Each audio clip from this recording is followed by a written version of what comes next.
முதலமைச்சர் ஜெயலலிதா தலைமையிலான புதிய அமைச்சரவையில் மொத்தம் 29 பேர் இடம்பெற்றிருக்கிறார்கள். இந்த பட்டியலில் 13 புதியவர்களுக்கு அமைச்சர் பதவிகள் வழங்கப்பட்டுள்ளன.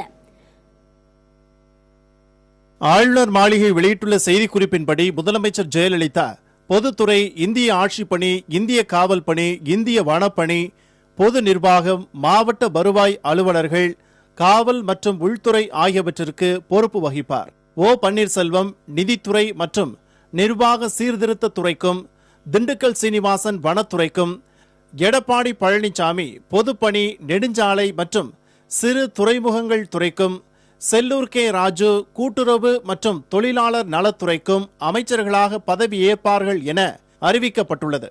பி தங்கமணி மின்சாரம் மற்றும் மதுவிலக்கு ஆயத்தீர்வைத் துறைக்கும், SP வேலுமணி நகராட்சி நிர்வாக மற்றும் ஊரக வளர்ச்சித்துறைக்கும், டி ஜெயக்குமார் மீன்வளத்துறைக்கும், CV சண்முகம் சட்ட மற்றும் சிறைத்துறைக்கும் அமைச்சர்களாக பதவியேற்க உள்ளனர்.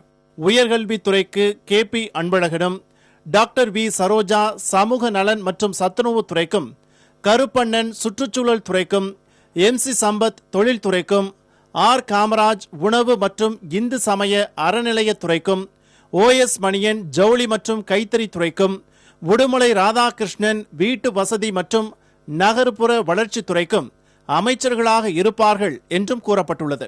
சுகாதாரம் மற்றும் குடும்ப நலத்துறைக்கு டாக்டர் C விஜயபாஸ்கர், பால்வளத்துறைக்கு SP சண்முகநாதன், வேளாண்மை துறை மற்றும் கால்நடை பராமரிப்பு துறைக்கு துரைக்கண்ணு, செய்தி மற்றும் விளம்பரத்துறைக்கு கடம்பூர் ராஜுவும், வருவாய்த்துறைக்கு RB உதயகுமாரும் அமைச்சர்களாக அறிவிக்கப்பட்டுள்ளனர். ராஜேந்திர பாலாஜி ஊரக தொழில்துறைக்கும், KC வீரமணி வணிக வரித்துறைக்கும், பெஞ்சமின் பள்ளி கல்வித்துறை, இளைஞர் நலன் மற்றும் விளையாட்டுத்துறைக்கும், வெல்லமண்டி நடராஜன் சுற்றுலாத்துறைக்கும், S வளர்மதி பிற்படுத்தப்பட்டோர் மற்றும் சிறுபான்மையினர் நலத்துறைக்கும், ராஜலட்சுமி ஆதி திராவிடர் மற்றும் பழங்குடியினர் நலத்துறைக்கும், மணிகண்டன் தகவல் தொழில்நுட்பம், MR விஜயபாஸ்கர் போக்குவரத்து துறைக்கும் அமைச்சர்களாக பதவியேற்க உள்ளனர்.